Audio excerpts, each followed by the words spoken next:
Hello and welcome back to a new episode of the CTO Show with Mehmet. Today, I'm very pleased. Joining me from Colorado in the US, Dr. Steve Rondeau.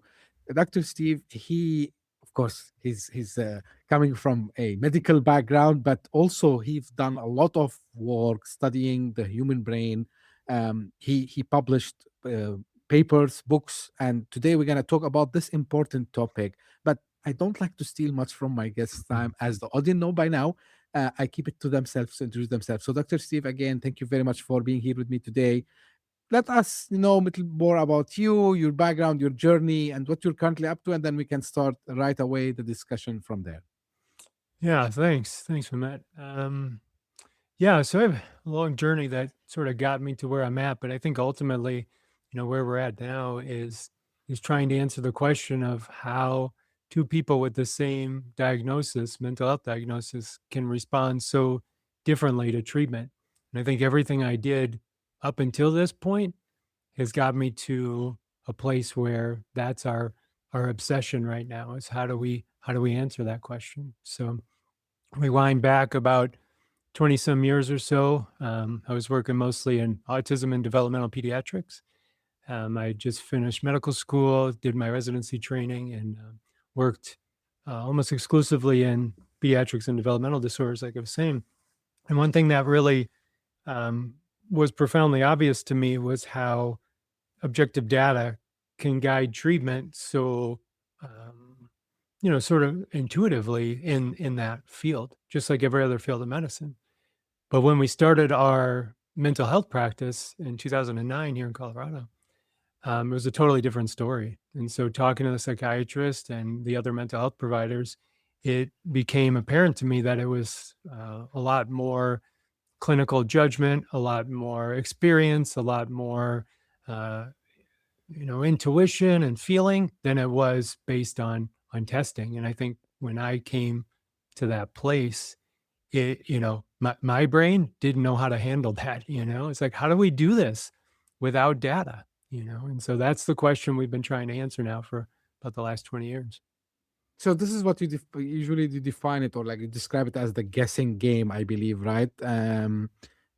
So, what is broken, Steve? Like, why, people they didn't think about it for a long time, in your opinion?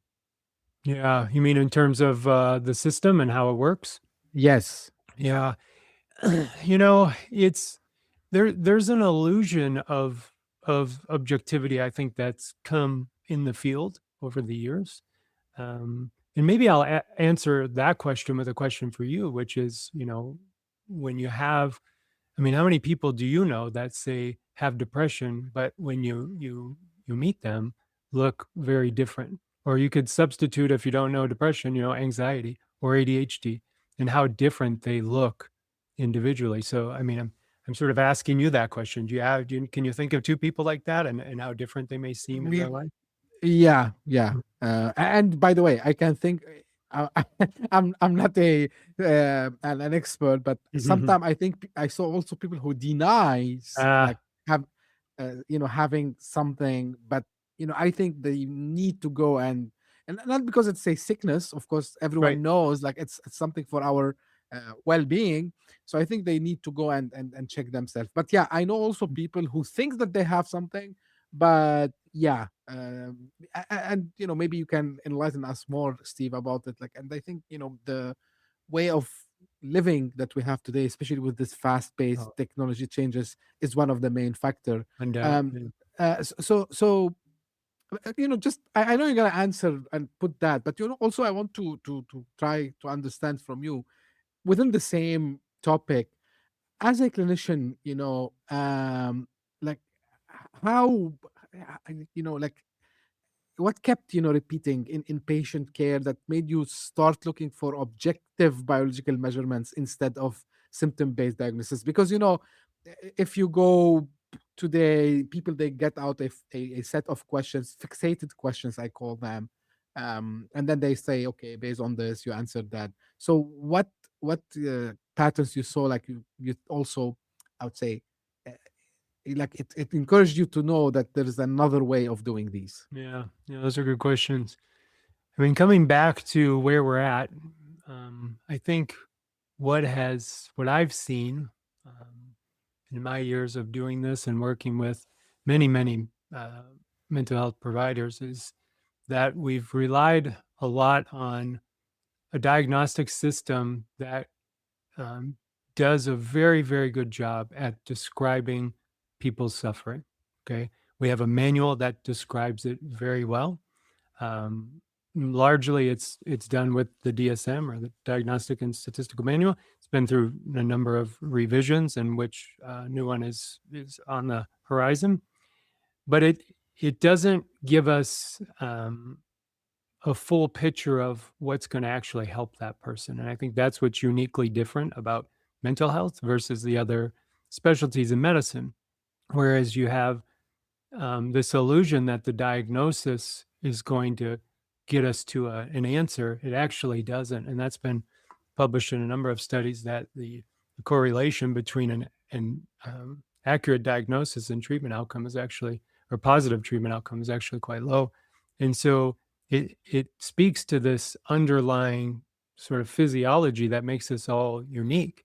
And so, your flavor of anxiety and my flavor may look totally different if we both, had the same, hypothetical diagnosis here. And so that's what we're trying to understand. And so the book that we use for diagnosing does a very good job of describing how we um, may may converse, how me and you may talk about a condition, about a patient, a shared patient, but it doesn't help us understand how we got to that point. And so when you start to answer that question, you start to see the variability within individuals, and why perhaps that can explain how people respond so differently to all these interventions. We have, say for ADHD, for example, we have we have medications that speed our brain up. We have medications that slow our brain down, and everything sort of in between. And so it really speaks to the variability. But if you have a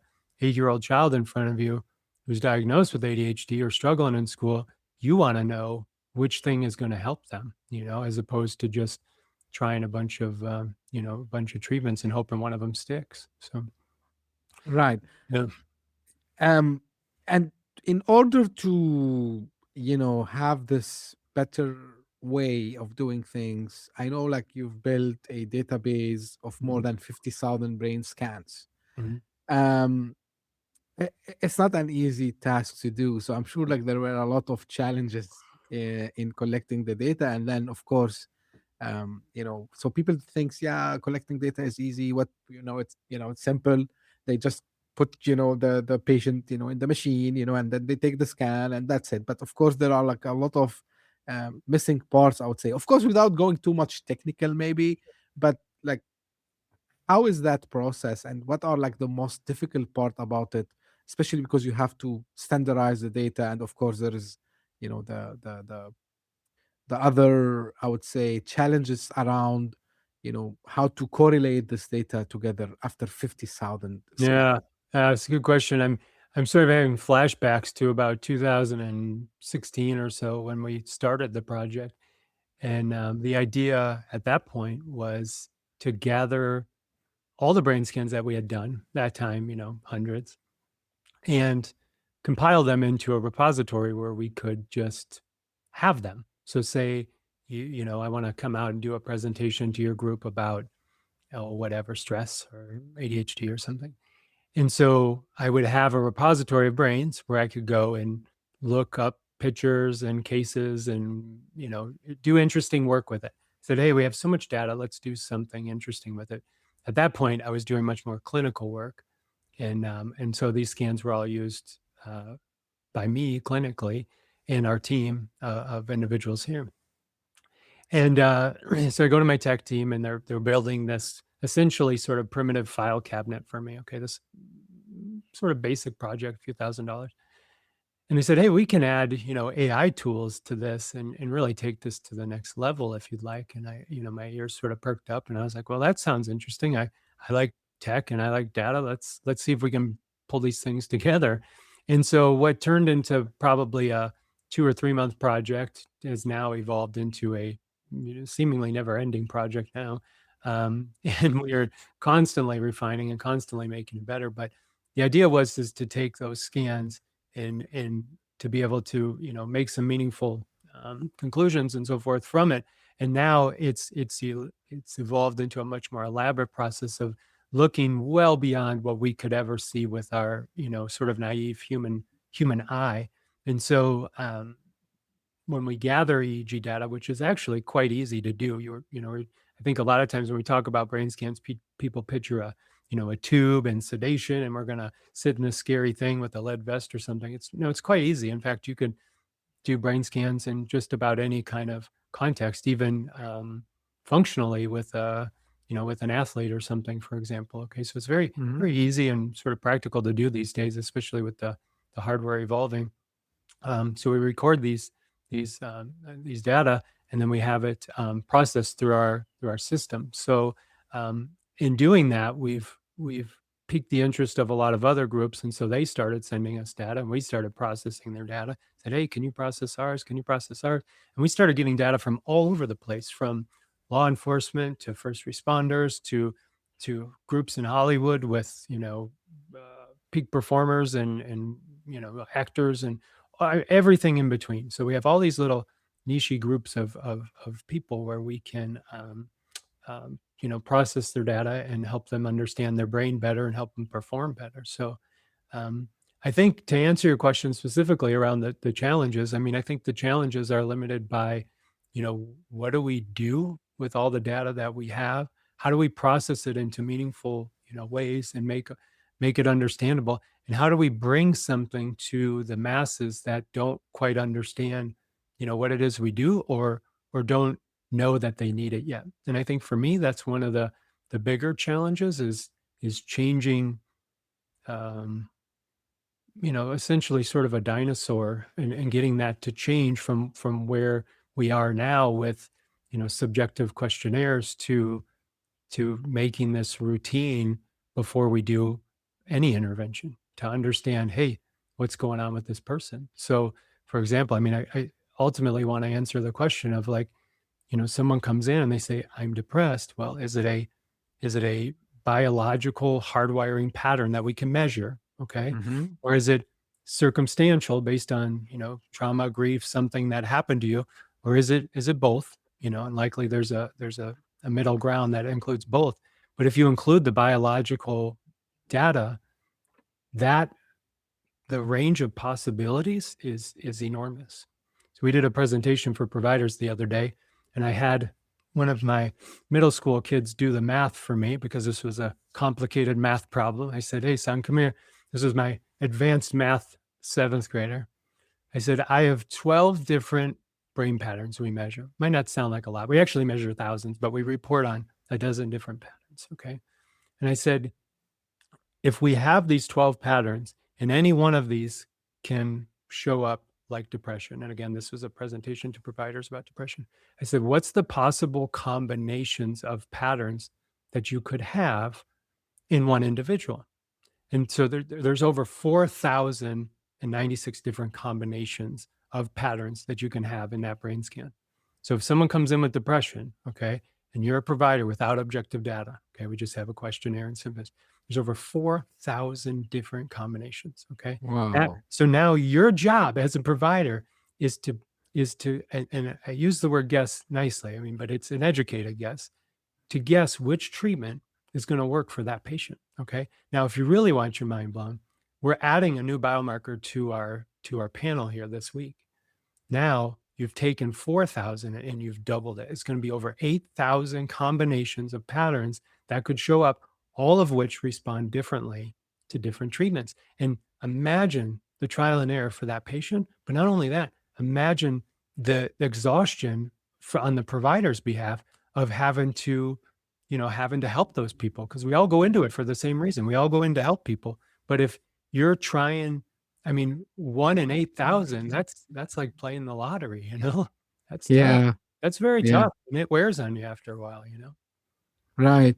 Now, when you started to, of course, as you said, to your point, like, of course, collecting the data is the first challenge, and then, what to do with this data. But once you started it to do the analysis, um, can you tell us, for example, about one example where maybe for years, conventional psychiatric thinking was telling something, while your data proved the opposite. And of Mm, course, the data, like when you see a lot of patterns, like, oh my God, like we might say, okay, we knew all this information wrong all these years. We hold on it. And yeah, here we go. Here's the scientific proof. And, because we did all this analysis. So was there anything similar, maybe, or maybe close to? yeah, I know what you're saying. There's two things that come to mind. One of them has to do with suicidality, which um, I think, you know, they're probably in the bigger scheme of life, and this probably isn't the topic of the podcast, but I don't think there are coincidences in that way. I think this was sort of given to me to figure out. So I think the suicidality part is one, and the other was a case that we talk about in the book of a girl who, and maybe I'll start there, was in her 20s, and at Hmm. that time I was working in residential addiction substance use center with these kids 17 to 25, and they would come in after having been sober. And this was a transitional living arrangement that we have for these people to go back into life. And so we do brain scans on these individuals, on everyone that comes through the center. Okay. And a lot of times we don't have history, which is another sort of challenge within um, sort of disjointed care within the system, and which is getting better, but it still can be a challenge of getting information. These are people from all over the world, all over the country. So this girl comes in, and I said, I look at her brain and I said, why are you here? You don't look like a lot of the other people that we see at this center. So this looks quite different. This looks like you have like ADHD or maybe some learning issues. Like what's going on? Hmm. Says, "Well, I have panic attacks. I can't leave the house. I've been in 3 residential addiction centers, or 3 different residential centers. I'm finally in an addiction center. I don't have an addiction. I'm struggling, and they didn't know what else to do with me. So they have her in this center, and these are, I mean, you're not just hanging out here for fun. I mean, they're very expensive, and this is someone who's deeply struggling. So I said, well, why don't we treat you like you have ADHD? Because that's what your brain is telling me. That's what the pictures look like. Instead of treating you as if you have panic, because looking at your list here, you've been on 40 different medications. She's in her 20s, 40 different medications. So why don't we treat you as if you have ADHD? So we go back to the psychiatrist, and I tell him, he says, well, I mean, she's in an addiction, she's in a treatment center. We've got, safe, environment. Let's try it. And so we did. And within a couple of days, I mean, that was it. These short acting ADHD medications transformed her life. Panic attacks went away, and, the rest is history, happy ending kind of story. And, but the point of that is that if we had only treated her story and only treated her label, she would have continued down these paths of medications that were targeting the label, not what her brain was saying, not what her brain was saying. And so by treating what the brain was saying, we understood, her words were sort of the manifestation of those patterns. And so it was really a transformative moment for us. And I think once the psychiatric team saw that, it became sort of a light bulb moment of like, hey, we need to be doing this like routinely on people. And so actually that's one of the key moments that really springboarded this work to be done routinely on all of the mental health patients that came into that center, and then subsequently just grew from there. But once you see that, I mean, you just can't unsee how that is, but to the just to backpedal for a second, to put a woman like this on the treatment that we did based on her diagnosis would largely be considered like, borderline malpractice, because you would never do that to someone who's having a panic attack, right? Someone who's anxious, and you say, Hmm. hey, I'm going to give you like 3 Red Bulls or 12 cups of coffee. They would be like, no way, like that's crazy. You're going to make it Right. worse. But in reality, your brain was going too slow, not too fast. So I think one of the key learning, moments from that was understanding that, hey, there's there's anxious brains that are going too slow, and there's anxious brains that are going too fast, and we can't treat them the same.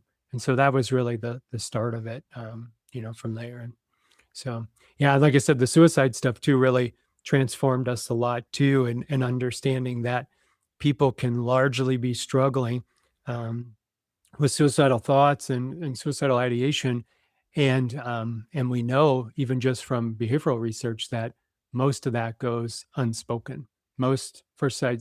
time suicide attempters don't tell anybody, and so if we can see that in the brain data, it can open up conversations. It can open up conversations with law enforcement officer or a pilot or a teacher or a guy who's suffering at home with a family, but you don't know it because he hasn't told anybody. And so having that data, it doesn't have to be a label, it doesn't have to be a sentence, it can just be a conversation starter to say, hey, I see these patterns that are associated with perfectionism and negative self-talk. Tell me about that. How does that show up in you? And then it starts the conversation. So that's been a lot of fun work for us in those two areas for sure. Yeah, just one thing, which I'm curious to Please. understand more, because you mentioned about the biomarkers also as well. So yeah, got the brain scan part of it, and the example that you just gave is great one, for anyone to understand, how that works. But I'm curious about, again, I'm not the expert you are, Steve. Mhm. Um, how much you know the genetics, the DNA plays role, because we always hear sometimes, like, okay, um this boy is angry like his father, or like this Right. girl is like behaves certainly because her mother. Is this purely psychological and brain related, or like really is there something also in the DNA, or like maybe in our other part of the body that might be responsible for certain symptoms related to these kinds of mental health issues? Yeah, that's a really good question. I get variations of that question quite a bit. And certainly we don't have all the answers. What we do have is a starting place to have a conversation about data, taking the subjectivity out. Okay. And that's what we want to try to do, is to take that subjectivity out of the equation, and, language barriers, cultural barriers, and these sorts of things, and just look at the data. But yeah, you're absolutely right. There's a neck down component, we call it, that plays a large role in how people experience the world and how their brains, respond to, say, stressors, for example. So, as far as genes playing a role, I mean, absolutely, there's likely a component. But if it were genes alone, of course, we would probably have an answer for a lot of these complex behavioral and psychiatric types of conditions. And so, what we're trying to do is see how um, those measures, those sort of like static measures, show up functionally in a brain.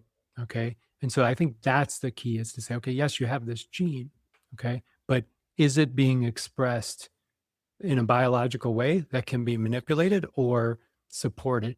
And I think that's one of the main things that we're trying to do, but also understanding, and this is a big part of why we wrote the book, the Think Like a Brain book, just recently, is that we want people to understand that these labels aren't just um, deficits or problems, but they can be strengths and gifts when they're supported. And so once you see the patterns, you can start to create environments that support those patterns. So we started talking about this before the call, actually, about environments.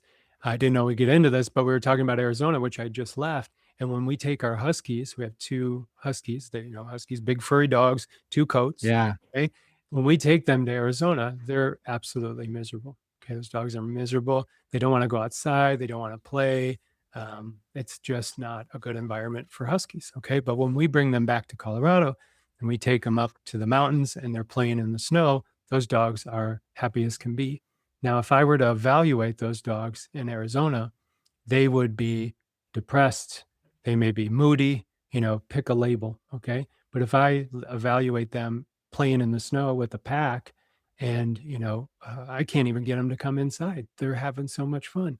And so that's what we want to try to show with these brain scans too, is that people aren't broken.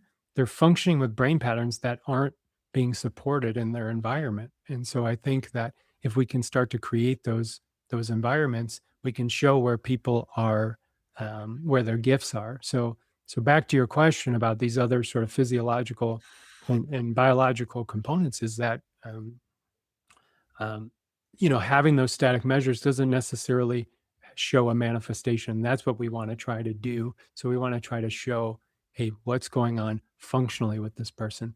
I'll tell you a quick story actually about that. Sure. Really interesting work. So as my world started to collide, I was doing all this sort of biological work on autism and research and biomarkers and so forth. But I was also doing brain scans over here on the, I don't want to say on the side, but it was sort of peripherally related to what I was doing. And we had a woman come in out of town, did this sort of elaborate workup, and we did a brain scan on her. And I said, "What's going on with this woman? Brain scan looks normal. What's up?" And they said, "Oh, no. This woman's struggling immensely. She's got schizophrenia. She's hospitalized, struggling." I said, "Well, I don't see that in the brain scan." And so we went back to the team. We had our meeting. They talked to her. I said, "Do we need to look somewhere else?" And so we did. We looked at her immune system and found these sort of brain antibodies that were, her brain was sort of attacking itself. Okay. And when we treated those, the lady's life completely transformed. Okay. She went from schizophrenic, dysfunctional, hospitalized, highly medicated, to married, has children, totally normal life now. Okay. But my point of that is that, if we look at genetic data or we look at these static markers, it doesn't necessarily tell us functionally what's going on with the brain. And in this individual, the brain scan looked largely unremarkable, which told us that there must be something else going on. So the point is that even in the absence of data, or I'm sorry, in the absence of aberrant findings, of abnormal findings, we still can create a treatment plan or a path to help individuals that doesn't revolve around, trial and error and guesswork. So it's really been an interesting journey to see how these things play out, not only in, these deviant sort of patterns, we'll call them, but also, just purely in the absence of findings. So that was an interesting one that sticks out. Yeah. Now I want to go back a little bit to the AI part, and of course not from the technical perspective, but on a high level. And actually, it's good because currently I'm reading, a book about not technical. It's like more philosophical book about AI. It's called The Nexus by Harari. He's behind the Sapiens and many great books also as well. And he comes to the part which is talks about the explainability, right? So AI systems are black boxes, right? So Yeah. sometimes we don't know why they decide to do something, right? And we don't know even the bias that based on the data that they were trained on. So how we can balance, the algorithms recommendations, I would say, with clinical judgment here to make sure that yes, we know that the traditional way is not giving us the full picture, or sometimes it's even misguiding us. We agree on this, but how we make sure, like, also when we rely on the data and the algorithms, we can still justify it from clinical perspective. Yeah, that's a fantastic question. I think that what we want to be mindful of and clear about is that we're not trying to create a tool to replace the provider. Okay. What we're trying to do is add a level of objective data to a provider's clinical judgment, which is essential. Okay.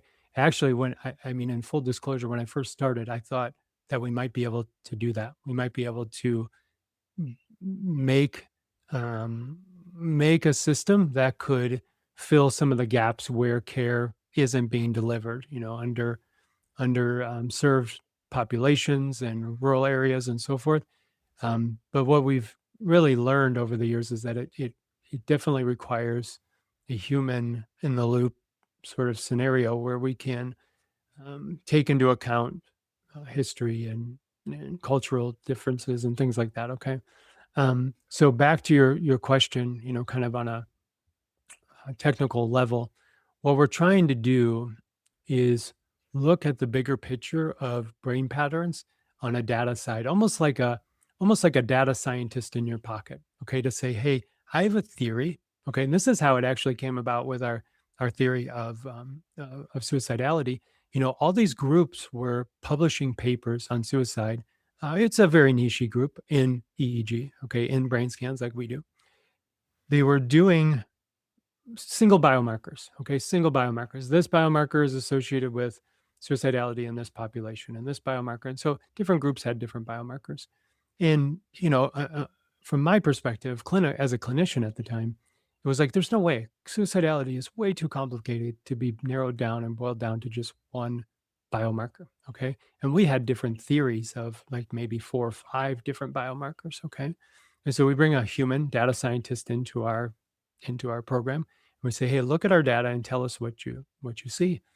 And so the idea was to come in there and see which of the biomarkers seem to hold water in our bigger pool, of data. So I think ultimately from the AI, what we're trying to do is not necessarily create new, necessarily anything that would, replace the clinician or tell them what to do necessarily, but to actually pull different pockets of data together. So for example, one of the things that I'm most interested in is predicting how people respond to treatment, particularly novel treatments. Like here, there's a lot of talk about psychedelics now and neuromodulation techniques where we stimulate the brain and do different types of things like that. I want to know, and I think our patients want to know, and definitely our providers do, who's going to respond to that treatment before you even start? Like that's the question I want to answer. So not necessarily pulling some new novel thing out of the air, although that's great.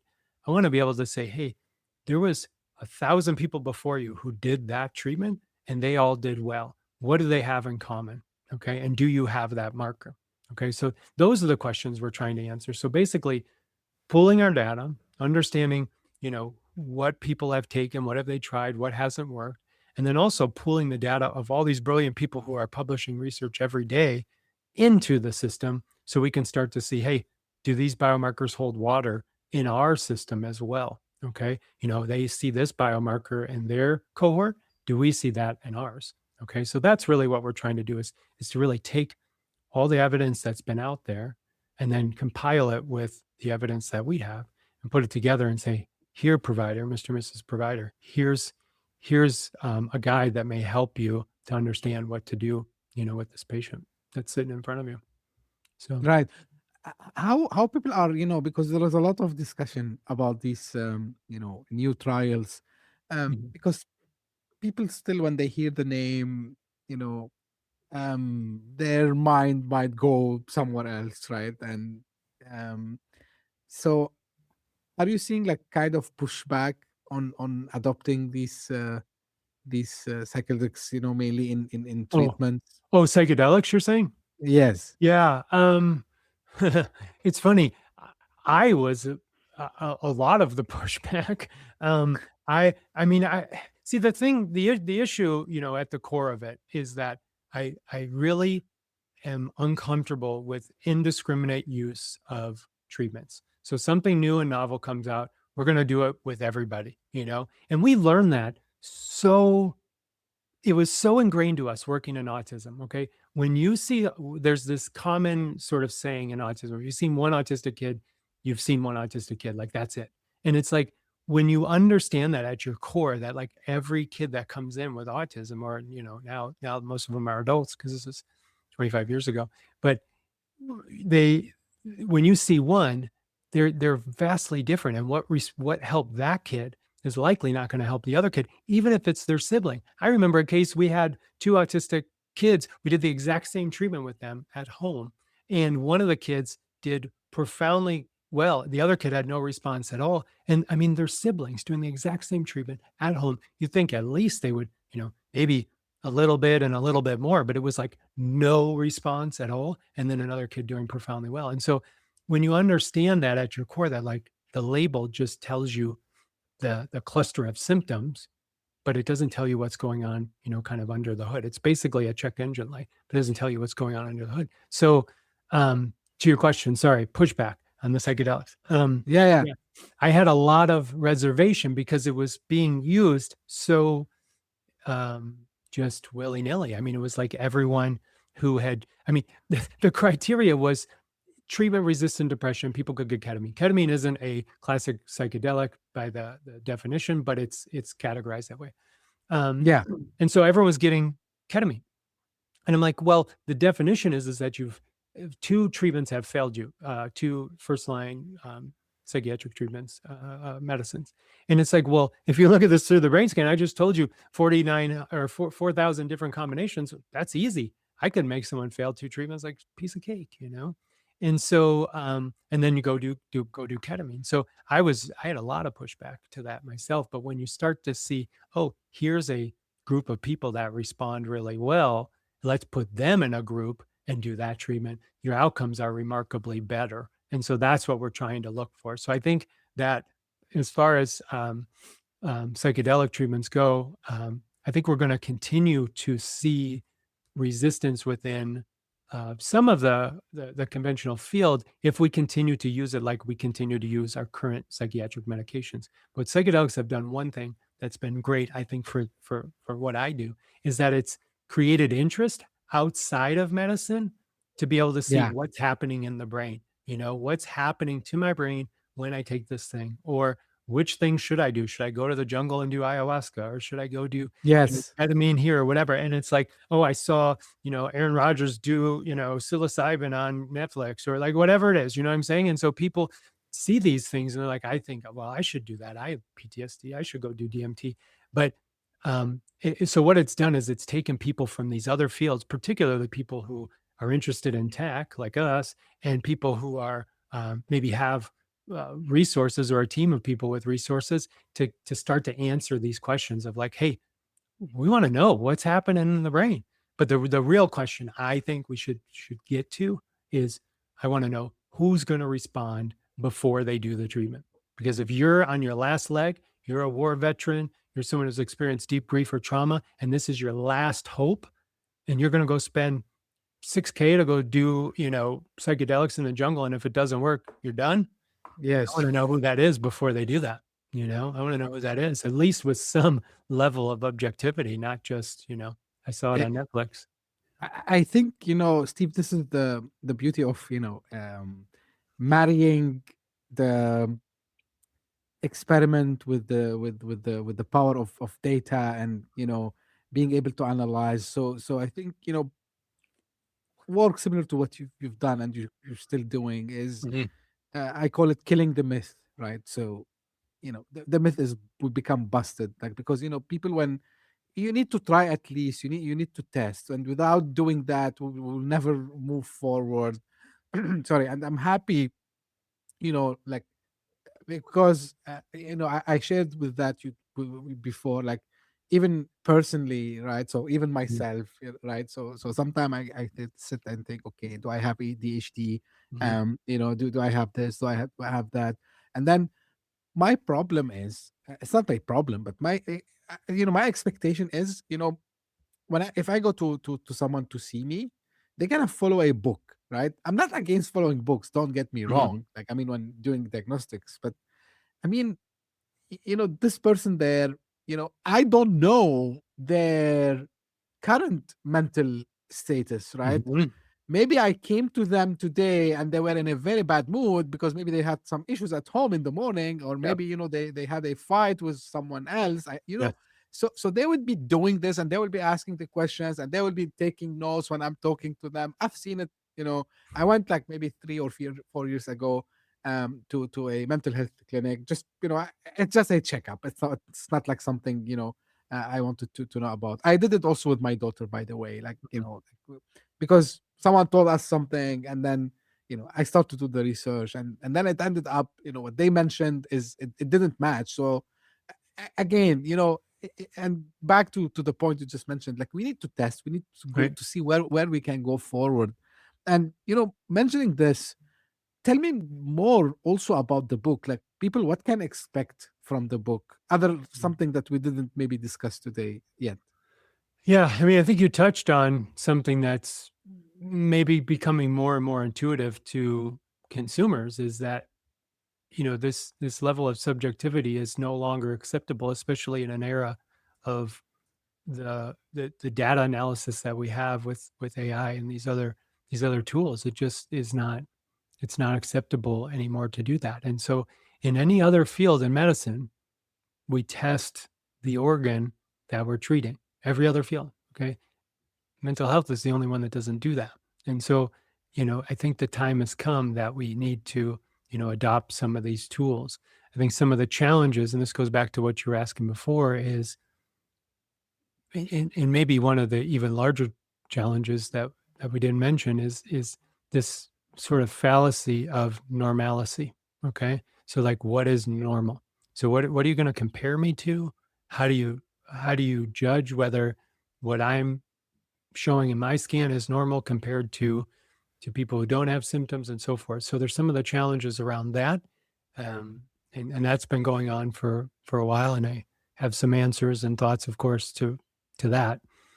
So I think that's a an area that we that that as consumers we're starting to see. I mean, we would never accept that in cardiology. I mean, imagine, for example, you go into cardiology and you say, "Hey, my chest hurts." Okay, and they say, Hmm. "Well, tell me about your chest." Well, it kind of hurts. I've been stressed lately, and when I exert myself, I get these chest pains. Okay, well, that could be, you could have a rib out of place. You could have a lung infection. You could have heartburn. You could be having a heart attack. I mean, there's a number of different things that could be all causing that. But they said, you know what?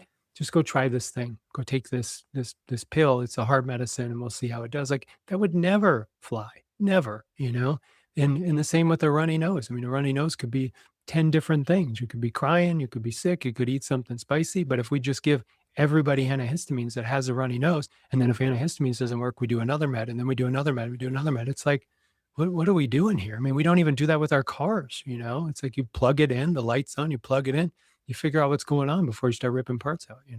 So that's what we want to try to do here, with this. So I think ultimately, in your question about the book and the papers, I mean, the papers ultimately are a group of colleagues of mine, um, want to answer this question around, why do people respond so differently to mental health treatments? And so we gathered all the information on lots and lots of studies to show the variability within these common conditions: anxiety, depression, ADHD, trauma, and so forth.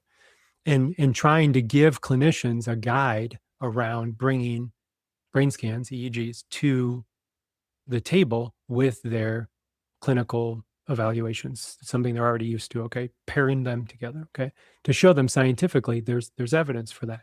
The book, on the other hand, is more geared towards um, providers, therapists, but also it's geared towards consumers as well, so people understand that, like, hey, my brain isn't necessarily broken. I think the problem is that we just haven't looked under the hood. So we tell some stories about people who have gone through these experiences. We talk about how the field's evolved. We talk about why objective data can make a difference, and it's really a compilation of the last 20 some years of doing this. So I think it's a good entry point for people to start to have that thought and that conversation, whether it's someone who's trying to perform at the highest level of their game, or it's someone with a kid who's struggling or whatever. But you take that book and you go to your provider and say, hey, I want to do this. I want to figure out how we can do a scan and bring this to our conversation. So ultimately, that's where we're at with the work that we're doing.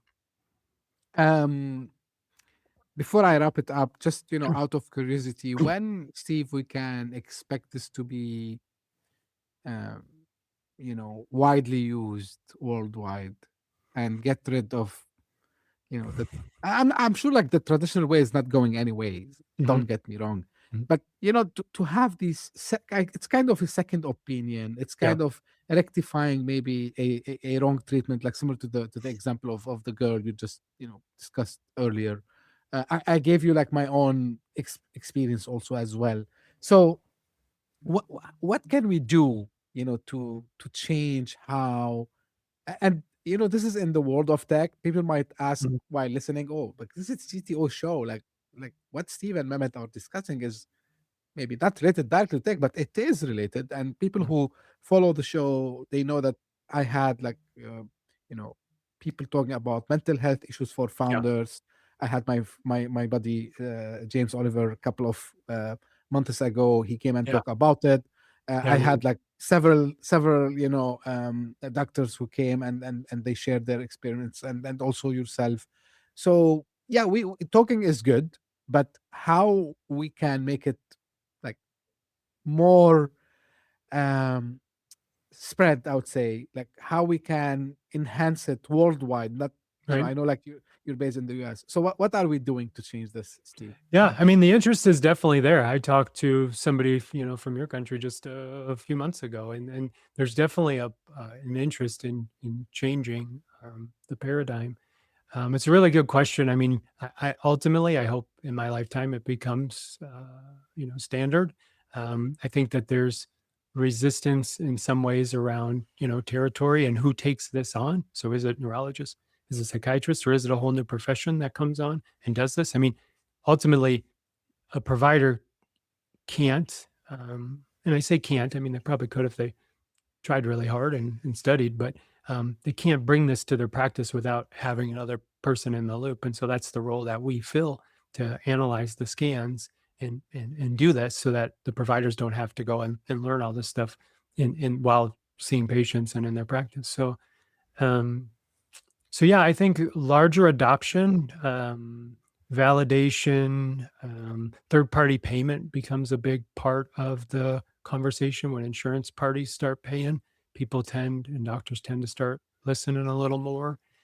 So I think that can be, a big entry point. But ultimately, I mean, on our front, it comes with funding and support and getting the word out. So it's definitely changing. We're seeing more and more pairing of technology. So like for instance, the TMS world, the magnetic stimulation world is now um, coupling EEG scans before the treatment. So again, it's not a one size fits all. It's more about personalized medicine. So we're seeing a really big push towards personalized medicine with some of these technological based treatments as well, and then monitoring that, seeing how your treatment is responding. So I think there's definitely an interest. It's about being able to bring this at a large level on a platform where people can see it, doctors can experience it. Um, most of our partner clinics, I'll tell you, were first patients. Their kids were patients. Hmm. They had a struggling patient, and then they sent him over, and then they experienced that firsthand, and then they became customers of ours. And so I think ultimately it comes down to seeing that. But I think back to maybe when I was in college or something, and not to compare myself to Jobs, but Jobs comes out and he says, "Hey, you guys need this iPod in your pocket to carry, a million songs." And we're like, "That's dumb. Why do I need that? I got a CD player. Like, oh, I don't need that." And so, I think, and a large part of it is that we're delivering something to people that they don't necessarily know that they need, but there's something telling them like, "Hey, we need to change. Yeah. We need to change." And so it's about building the team, getting the word out, getting on these platforms so people can see what's going on. We're not trying to take anybody's jobs. Robots aren't using AI to replace psychiatrists. It's more about just bringing objective data to the table. And really, I mean, ultimately, Matt, is anyone with a brain this applies to. Okay, so whether it's your struggling, neighbor, or whether it's your kid going to school and understanding, should they go to art school? Should they go to music school? Should they go to sports? Like what, engineering? What should they be doing? And if you try to get the wrong brain pattern to fit in the wrong environment, you're going to have friction. And so, man, wouldn't that be cool to do that on every 10-year-old and know like, hey, this is the right environment? Or, maybe we need to, maybe your kid isn't wired for science, but they're wired for music. Let's support them over there. So I think ultimately it comes down to anyone with the brain that we need to be doing these scans routinely. Yeah, I'm trying to get the name of a book because I like to mention the book um by the head of, it's by the head of the previous head of Google China. Now I will get the name very shortly, and the reason is to your point about jobs and I mean the like replacing jobs and Yeah, this yeah, yeah. yeah. So I found the book name. It's AI Superpowers by Kai Fu Lee, Mhm. and I like the book, and the author mentioned that probably one of the things that gonna stay because AI I I believe in a long time will not be able to do it. The empathy, and Yeah, especially when it mhm, comes to be working in the field of psychology, I think yeah. empathy is much It's needed. So huge. yeah, but yeah, you need a something that help you to do better diagnostics, and this is the whole topic maybe we discussed today. And just if you allow me also, Steve, to add something regarding Please. why this is important. Um, of course, like it's not new. It's been with us for a long time. The pressures of the life, and the way how if my grandfather comes alive now and see, I'm sure his mind will get blown, and maybe he will get a second heart attack, whatever, because how can you digest all this information? So just when I sit down and I think only and only about the amount of information I have to deal with daily, Yeah. whether emails, messages, and forget work. By the way, I'm talking about normal life. Like still, I Mhm, didn't, I didn't do anything related maybe to work. I didn't have to put my brain on something, and it's massive. Plus the messaging we get, and this continuous um, FOMO effect that we are exposed to, mhm, and you feel like you are always into this race. So mhm. like this is why we need to spread the word about it. And I'm very happy that today you shared with us what you've been up to, Steve, and I think we Yeah. need to talk more about it. And I'm happy about the efforts that you're working on, and in everywhere in the world. So that's really encouraging, and I encourage everyone to take it easy. Yeah, I know, like, there's a lot of push outside about AI replacing jobs and Mhm. this and that. Take it easy, guys. Like, I know it's not easy, don't get me wrong. My job one day might be replaced, I'm not sure, but I mean, be assured that you know support, and human support, human empathy is going to be staying. And I think Steve, what you're doing is in the heart of this, because you need to show a lot of empathy to understand also your patient. And again, this is something really, really I appreciate that you took the time today to share with us. Before we close, something I always ask my guests: where people can get in touch and find out more. Yeah, so definitely most active on LinkedIn. So you can find me there and all of our work and, spreading the word and conversing and so forth. The other area is thinklikeabrain.com. That's my new book.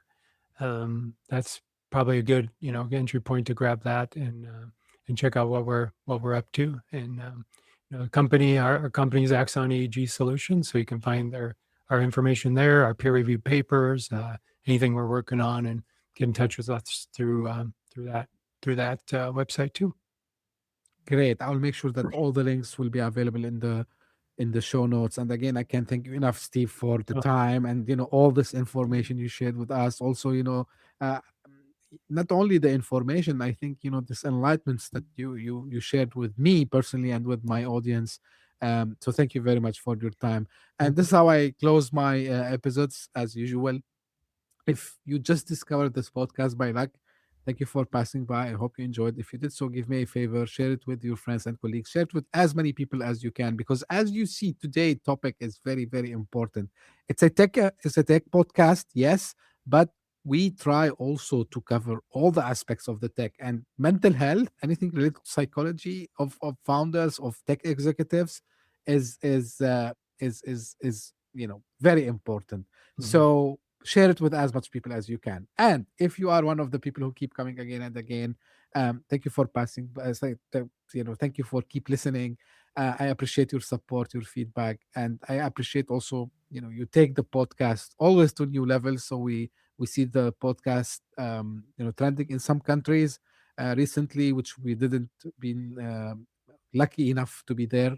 yet. So thank you again for the support. And as I say, always stay tuned for a new episode very soon. Thank you. Bye bye.